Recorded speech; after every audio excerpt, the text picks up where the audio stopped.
Hello दोस्तों, स्वागत है आप सभी का आपके अपने YouTube channel book hive educator पर। तो आज हम लोग इस वीडियो में 8 अगस्त के करंट अफेयर्स के बारे में डिस्कशन करने वाले हैं। तो चलिए फिर इसे शुरू करते हैं। तो इसमें जो पहला प्रश्न है वो है कि निजी क्षेत्र के किस बैंक में LIC ने ओपन मार्केट से शेयर खरीद कर करीब 5% हिस्सेदारी खरीद ली है। तो जो इसका सही उत्तर है वो है सी, यस बैंक। तो हाल ही में LIC ने निजी क्षेत्र के यस बैंक में ओपन मार्केट से शेयर खरीदकर करीब 5% हिस्सेदारी खरीद ली है। अधिग्रहण से बैंक में LIC की हिस्सेदारी 0.75% से बढ़कर 4.98% हो गई है। तो चलते हैं अगले प्रश्न पर। तो जो दूसरा प्रश्न है वो है कि शिक्षा प्रौद्योगिकी फर्म बाइजू ने startup company white head junior का कितने मिलियन अमेरिकी डॉलर में अधिग्रहण कर लिया है। तो इसका जो सही उत्तर है वो है सी, 300 मिलियन डॉलर। तो शिक्षा प्रौद्योगिकी फर्म बाइजू ने startup company white head junior का 300 मिलियन अमेरिकी डॉलर यानी लगभग 2240 करोड़ रुपए में अधिग्रहण कर लिया है। यह व्हाइट हेड जूनियर कंपनी बच्चों में कोडिंग स्किल बढ़ाने का कार्य करती है। तो चलते हैं अगले प्रश्न पर। तो जो तीसरा प्रश्न है वो है कि निम्न में से किसने बैंकों को म्यूचुअल फंड के माध्यम से बॉन्ड में निवेश करने की अनुमति दे दी है। तो दोस्तों, जैसे कि अगर हम अपने देश में बात करें कि हमारे देश में बैंकों को किसके द्वारा कंट्रोल किया जाता है, तो हमारे देश में सभी बैंकों को RBI के द्वारा नियंत्रित किया जाता है। और जितना भी जो आपके मनी मार्केट का मामला आता है, मनी मार्केट की अगर बात की जाए, यानी कि जितने भी आपके मुद्रा बाजार का मामला आता है वो सभी RBI के द्वारा कंट्रोल किया जाता है। तो ऑब्वियस सी बात है, जो इसका आंसर है वो क्या होना चाहिए, सी, भारतीय रिजर्व बैंक होना चाहिए। ठीक है, RBI होना चाहिए। तो भारतीय रिजर्व बैंक ने हाल ही में देश के सभी बैंकों को बैंक, म्यूचुअल फंड और एक्सचेंज ट्रेडेड फंड के माध्यम से बिना किसी अतिरिक्त शुल्क आवंटन के बॉन्ड में निवेश करने की अनुमति दे दी है। तो चलते हैं अगले प्रश्न पर। तो जो चौथा प्रश्न है वो है कि दिल्ली हाईकोर्ट ने किस यूनिवर्सिटी को फाइनल ईयर स्टूडेंट के लिए ऑनलाइन ओपन एग्जामिनेशन आयोजित करने की मंजूरी दे दी है। तो जो इसका सही उत्तर है वो है दिल्ली यूनिवर्सिटी। तो दिल्ली हाईकोर्ट ने दिल्ली यूनिवर्सिटी को फाइनल ईयर स्टूडेंट्स के लिए ऑनलाइन ओपन एग्जामिनेशन को 10 अगस्त से आयोजित करने की मंजूरी दे दी है, जबकि पहले ही यूनिवर्सिटी को दृष्टिबाधित स्टूडेंट्स के लिए CSC में राइटर्स की सुविधा देने के निर्देश दिए गए थे। तो अब आते हैं पाँचवें प्रश्न पर। तो जो पाँचवा प्रश्न है वो है कि इनमें से किस वर्ष के IAS ऑफिसर और जम्मू कश्मीर के पूर्व उपराज्यपाल GC मुर्मू को कैग नियुक्त किया गया है। तो इसका सही उत्तर है 1985।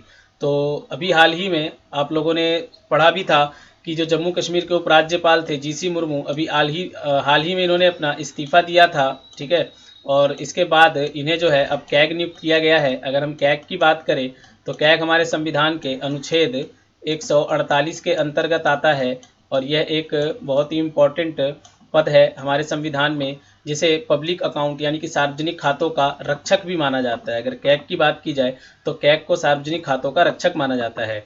तो वित्त मंत्रालय के आदेश जारी किए जाने के बाद वर्ष 1985 बैच के IAS ऑफिसर और जम्मू कश्मीर के पूर्व उपराज्यपाल GC मुर्मू को controller and auditor general of India नियुक्त किया गया है। GC मुर्मू गुजरात कैड के ऑफिसर हैं। तो चलते हैं अगले प्रश्न पर। तो जो छठा प्रश्न है वो है कि केंद्र सरकार ने सेबी चेयरमैन अजय त्यागी का कार्यकाल कितने महीने के लिए बढ़ा दिया है। तो इसका सही उत्तर है सी, 18 महीने। तो केंद्र सरकार ने सेबी चेयरमैन अजय त्यागी के कार्यकाल को 18 महीने के लिए बढ़ाकर फरवरी 2022 तक के लिए कर दिया है। अजय त्यागी का कार्यकाल इस वर्ष सितंबर के आखिरी में खत्म होने वाला था। तो अब आते हैं सातवें प्रश्न पर। तो जो सातवां प्रश्न है वो है कि फ्यूचर ब्रांड इंडेक्स 2020 में भारत की किस ब्रांड को दूसरे सबसे बड़े ब्रांड के तौर पर रैंकिंग मिली है। तो इसका सही उत्तर है डी, रिलायंस। तो भारत की रिलायंस इंडस्ट्री को फ्यूचर ब्रांड इंडेक्स 2020 में दूसरे सबसे बड़े ब्रांड के तौर पर रैंकिंग मिली है, जबकि पहले स्थान पर अगर बात करें तो एप्पल जो है सो पहले स्थान पर रहा है। तो रिलायंस पहली बार इस सूची में शामिल हुई और लंबी छलांग लगाते हुए सीधे दूसरे नंबर पर पहुंच गई है। तो चलते हैं अब आठवें प्रश्न पर। तो जो आठवां प्रश्न है वो है कि भारतीय रेल मंत्री पीयूष गोयल ने किस राज्य के देवलाली नासिक से देश की पहली किसान रेल का शुभ आरंभ किया है। तो इसका सही उत्तर है बी, महाराष्ट्र। तो भारतीय रेल मंत्री पीयूष गोयल ने महाराष्ट्र राज्य के देवलाली नासिक से बिहार के दानापुर तक जाने वाले देश की पहली किसान रेल का शुभारंभ किया है। यह किसान रेल रेल किसानों के जल्द खराब होने वाले सामान को समय पर पहुंचाएगी। तो अब आते हैं 9वें प्रश्न पर। जो 9वां प्रश्न है वो है कि निम्न में से किस देश के द्वारा बनाई गई दुनिया की पहली कोरोना वायरस वैक्सीन 12 अगस्त को पंजीकृत होगी? तो इसका आंसर है रूस। तो रूस ने हाल ही में दुनिया की पहली कोरोना वायरस वैक्सीन बना ली है, जिसके 12 अगस्त को पंजीकृत किया जाएगा। और इसी वर्ष अक्टूबर महीने में रूस के व्यापक पैमाने पर लोगों का टीकाकरण का काम शुरू होगा। इस वैक्सीन को लगाने में आने वाला पूरा खर्च सरकार देगी। तो हाल ही में जो रशिया है इस वैक्सीन को लेकर काफ़ी चर्चे में रहा है, और उसके दावे के अनुसार रशिया कामयाब भी रहा है इस वैक्सीन को बना पाने में। तो चलते हैं 10वें प्रश्न पर। तो जो 10वां प्रश्न है, निम्न में से किस देश की सरकार ने भीषण विस्फोट के बाद 2 सप्ताह के लिए देश में इमरजेंसी लगाने की घोषणा की है? तो इसका सही उत्तर है सी, लेबनान सरकार। तो हाल ही में लेबनान की राजधानी बेरूत में भीषण विस्फोट के बाद लेबनान सरकार ने 2 सप्ताह के लिए देश में इमरजेंसी लगाने की घोषणा की है। साथ ही देश की सेना को व्यापक अधिकार दिए हैं। बेरूत में भीषण विस्फोट में 100 से अधिक लोग मारे गए और करीब 4000 लोग घायल हो गए। तो दोस्तों अब हम लोग हमेशा की तरह ऐतिहासिक घटनाएं डिस्कस करते हैं। तो चलिए फिर आज 8 अगस्त की विश्व भर की ऐतिहासिक घटनाओं को जानते हैं। तो 1509 विजयनगर साम्राज्य के सम्राट के रूप में महाराज कृष्णदेव राय की ताजपोशी हुई। 1549 फ्रांस ने इंग्लैंड के खिलाफ युद्ध की घोषणा की। 1609 वेनिस की सीनेट ने गैलीलियो द्वारा तैयार दूरबीन का निरीक्षण किया। 1763 वर्षों के संघर्ष के बाद अंततः कनाडा फ्रांस के अधिकार से स्वतंत्र हुआ। 1864 जिनेवा में रेड क्रॉस की स्थापना हुई। 1876 थॉमस एल्वा एडिसन ने मिमियोग्राफ का पेटेंट कराया। 1899 एटी मार्शल ने रेफ्रिजरेटर का पेटेंट कराया। 1900 बोस्टन में पहली डेविस कप श्रृंखला की शुरुआत हुई। 1908 शास्त्रीय संगीत गायिका सिद्धेश्वरी देवी का जन्म हुआ। 1919 ब्रिटेन ने अफगानिस्तान की आज़ादी को मंजूरी दी। 1942 महात्मा गांधी ने भारत छोड़ो आंदोलन की शुरुआत की, और इसी के दौरान जो आप जानते हैं कि करो या मरो का नारा दिया गया था। करो या मरो का नारा दिया गया था।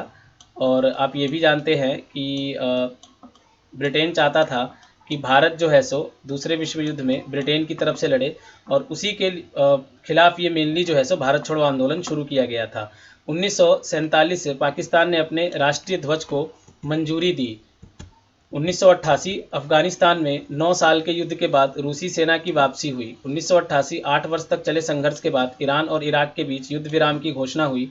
1990 इराक के तत्कालीन तानाशाह सद्दाम हुसैन ने कुवैत पर कब्जे का ऐलान किया। 2004 इटली ने बोफोर्स दलाली मामले के मुख्य आरोपी ओट्टाविया क्वात्रोची को भारत को सौंपने से इनकार किया। 2010 तेजस्विनी सामवत म्यूनिख में आयोजित विश्व निशानेबाजी प्रतियोगिता की 50 मीटर स्पर्धा में स्वर्ण पदक जीतकर यह उपलब्ध करने वाली पहली भारतीय महिला बनी।